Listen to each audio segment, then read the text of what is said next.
오늘 본문의 말씀을 통해서 다 준행하였더라 라고 하는 제목으로 주신 말씀 나누도록 하겠습니다.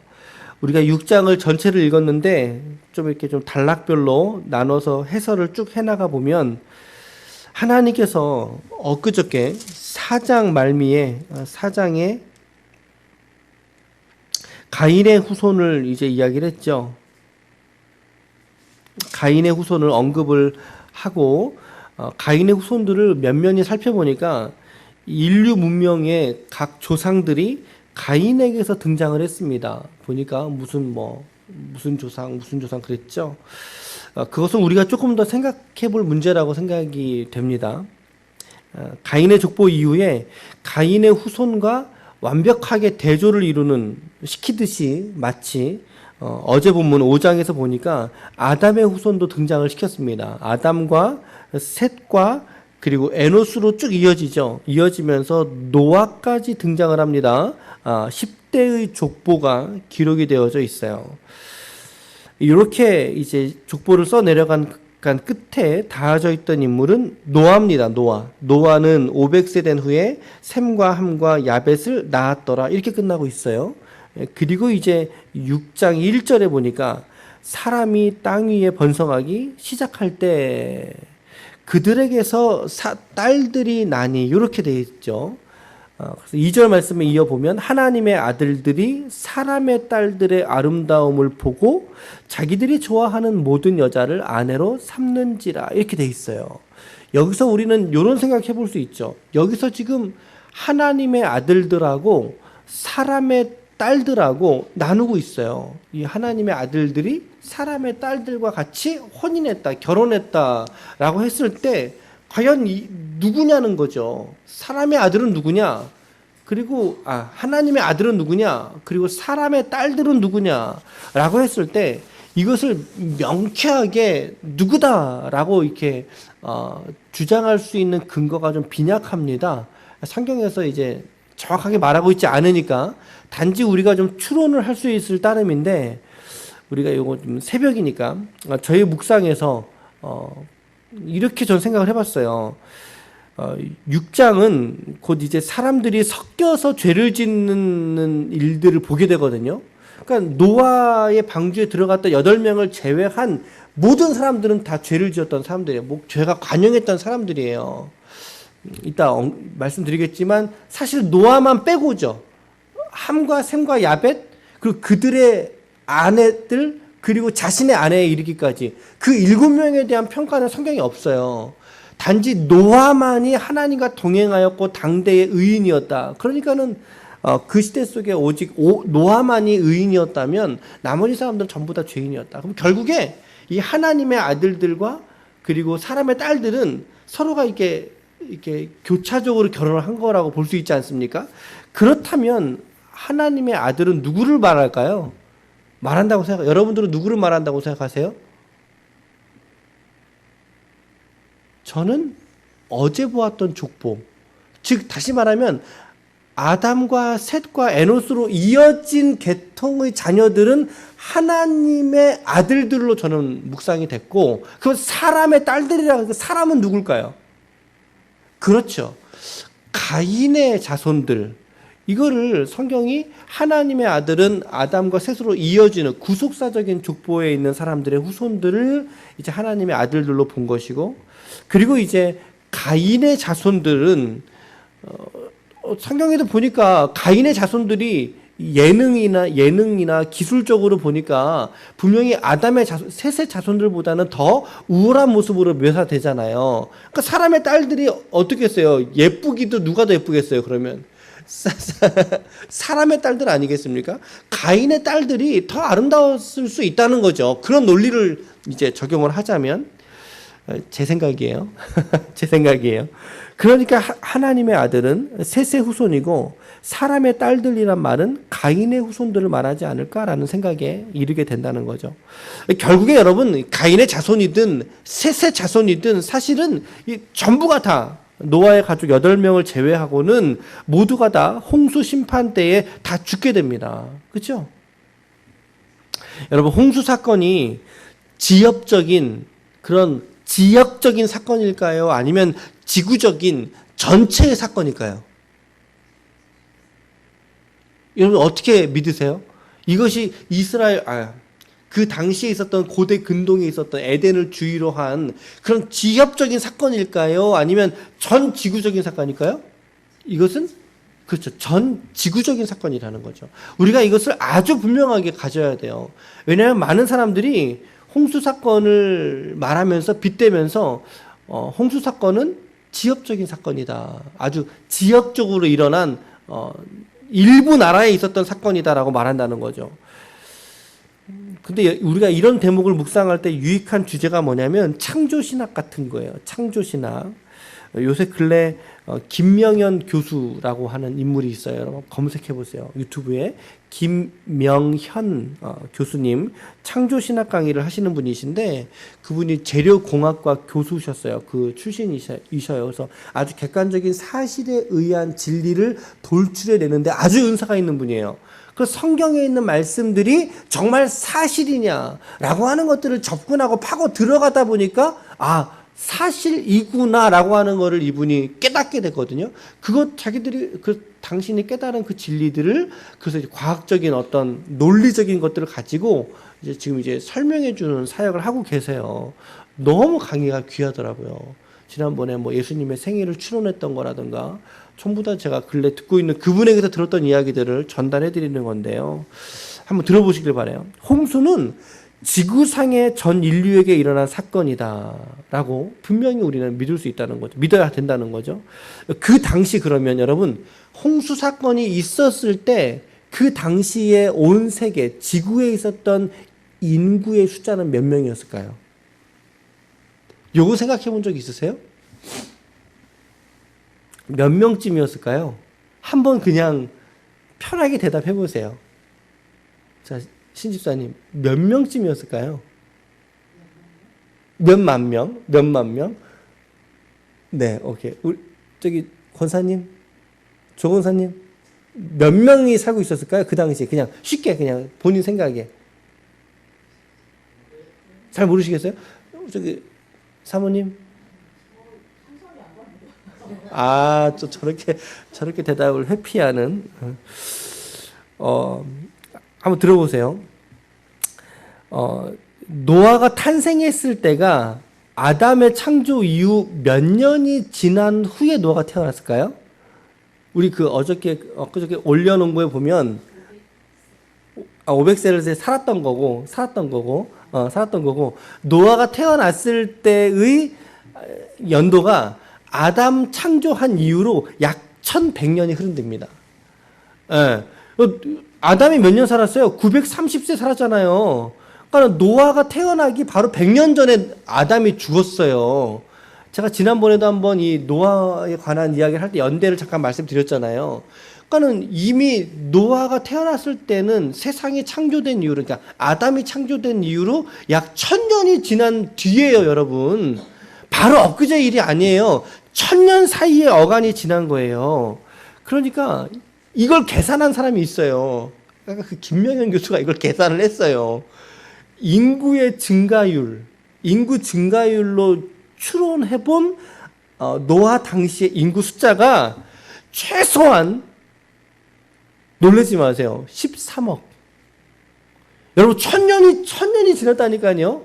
100년, 200년이 아니라요. 1000년이 지났어요. 1000년이. 한 세대를 우리가 30년 보잖아요. 그러니까 인구 숫자를 50%로 잡아서 계산을 적게 한 게 1000년이 지난 후에 노아의 시대에는 그 당시에 온 세계 인구가 13억. 대단한 숫자 아닙니까? 최소 숫자가. 여러분 13억 명 중에 누구만 산 거예요? 8명만 산 거예요. 이거는 우리의 그동안 생각하지 못했던 허를 찌르는 질문 아닌가요? 저는 이 노아 사건에 받았던 이 노아의 받은 은혜가요, 여러분. 그냥 한 100명 살고 있을 때 노아만 사는 게 아니더라는 거예요. 한 1000명 중에 노아가 아니라 10,000명 중에 10만 명 중에 노아만, 그게 아니라 13억 인구 중에 노아의 식구 8명만. 노아가 받은 은혜는요, 보통의 은혜가 아니라는 거죠. 야, 엄청나게 큰 은혜를 이 가족이 받았구나. 상상치 못할 은혜였다는 것을 깨닫게 돼요. 이걸 이제 딱 듣는데, 야, 이랬어? 이러면서 이제 머리를 딱 치는 거죠. 깨닫게 되는 거죠. 그러니까 여러분, 이 창세기 6장, 이 한 장의 말씀 속에 사실은 1000년의 시간이 담겨져 있는 거예요, 여러분. 그러니까 이 5장을 지나서 6장, 이 6장에 사람들이 번성하기 시작할 때 그들에게 딸들이 나니 이러고 지금 묘사되고 있잖아요. 계속 역사를 흘러가는 거예요. 몇 년이 지난 거예요. 그러니까 1000년이 지나간 거예요. 이 6장 어간에. 예? 6장의 어간이 이 일들이 10년, 20년의 일들이 아니라 1000년을 담고 있다니까요. 이런 것들을 우리가 꼼꼼히 읽어가지 못하면 발견하지 못하는 진리들이에요. 사람들이.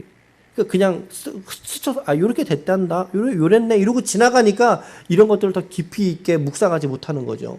그래서 성경을 정독하고 숙독하는 건 상당히 필요한 거죠. 그냥 통독으로 쑥 넘어갈 게 아니라, 요게, 이 1000년의 기간이었구나. 노아가 태어날 때 이야기니까. 아담 창조 이후로 노아까지 1100년 뒤에 인물이 노아니까. 그런데 이 1000년의 시간을 지나가면서 하나님이 사람들의 본성이 어떠한지에서 고발하고 계시죠? 그게 5절 말씀이에요. 여호와께서 사람의 죄악이 세상에 가득함과 그 마음으로 생각하는 모든 계획이 항상 악하다. 동물의 본능은 뭐예요? 동물의 본능은 생존이에요. 생존, 그렇죠? 그들의 가장 큰 가치죠, 동물들의. 그러니까 그 친구들은 뭐 강아지 길러보셔도 아시겠지만 그냥 밥 주는 사람이 주인이에요. 그렇죠? 밥 주는 사람이. 그런데 사람의 본능은 뭘까요? 죄라는 사실이죠. 동물의 본능은 생존이에요.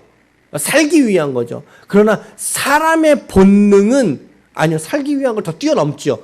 죄예요. 사람의 본능은 죄다. 사람은 죄를 짓고 그 죄에서 방탕하게 살아가는 것을 가장 즐거워하고 죄를 지을 때 가장 행복함을 여기는 거예요. 먹는 것보다. 그래서 때로는 자해를 하기도 하지 않습니까? 자해. 그것이 사람의 본능이 죄라고 하는 것을 아주 보여주는 대목인 것 같아요. 그래서 성경에 보면 수많은 곳곳에서 인간들의 본성이 죄에서 떠날 수 없다는 사실을 선언하고 있습니다. 대표적으로 로마서 같은 말씀들 읽어가기만 하면 우리가 너무나 분명하게 깨달을 수 있다는 거죠. 그래서 하나님께서 전 인류를 심판하시는데 대홍수 사건을 이제 일으키시는 겁니다. 그 속에서 단 8명만 살아남게 되는데 노아와 그의 아내 그리고 그의 아들 누구예요? 셈과 함과 야벳을 낳았더라. 사실은 요것도 요 세 인물들의 출생 연대가 성경에 기록되지 않았어요.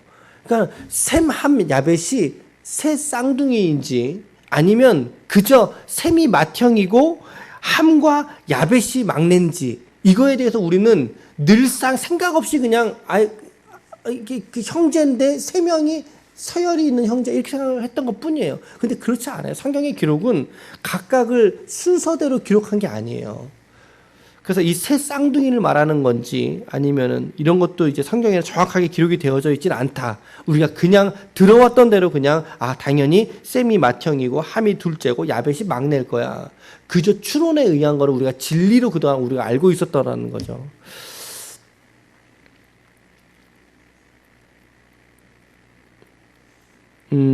말씀해 보니까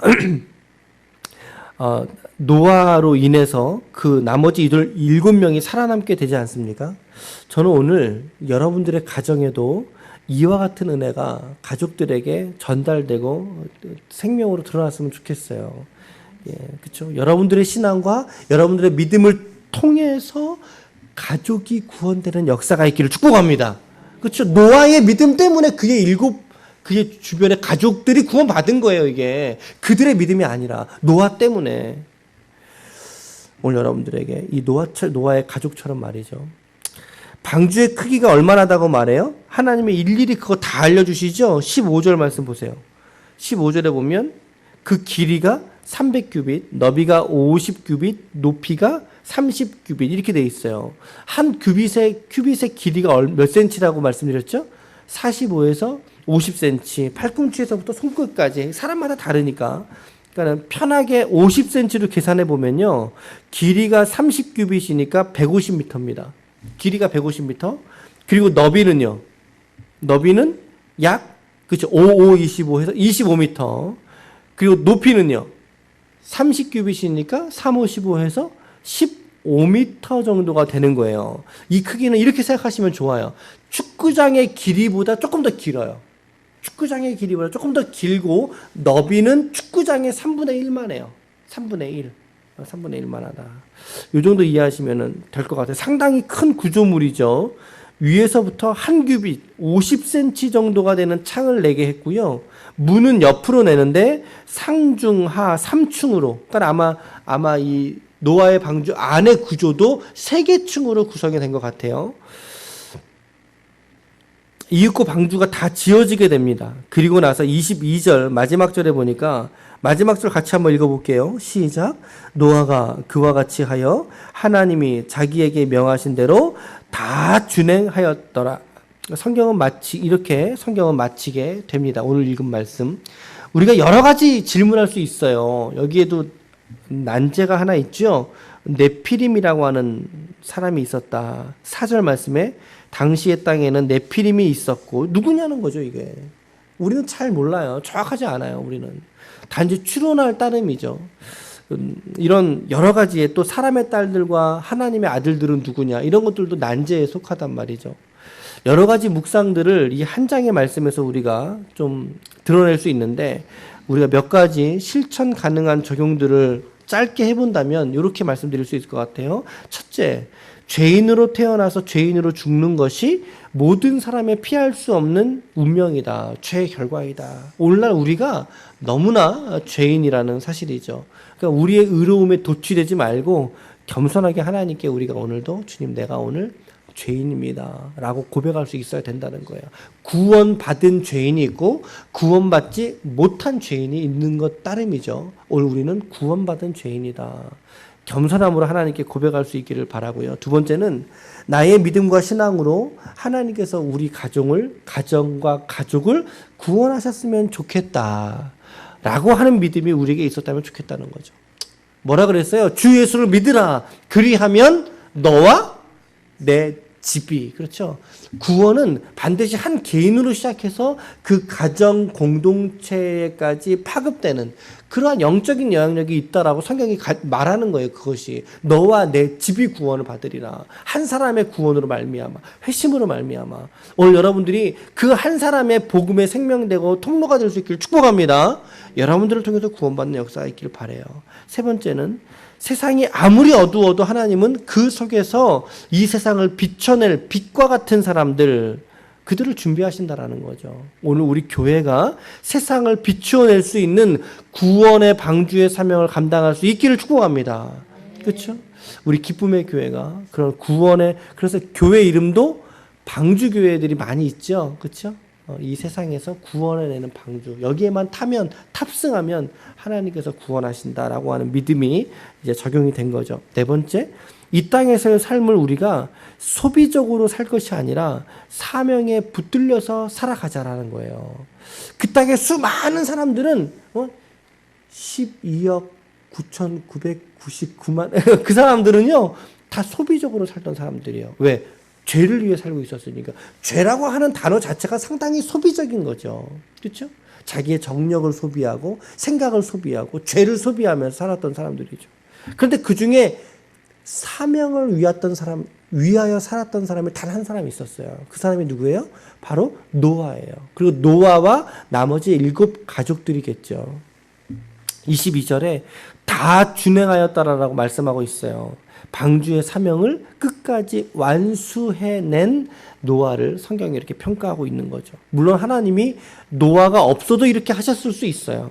그러나 노아를 사용하셨고 노아는 묵묵히 그 사명에 순종하면서 생애를 살아냈다는 것입니다. 여러분, 많은 메시지들이 있었겠지만 여러분 이 중에 단 한 가지라도 충분합니다. 오늘도 여러분들의 마음속에 저의 마음속에 주신 하나님의 음성에 순종하면서 오늘 하루도 믿음으로 살아낼 수 있는 하나님의 거룩한 종들이 다 되시기를 예수님의 이름으로 간절히 축원합니다. 아멘. 기도하시겠습니다.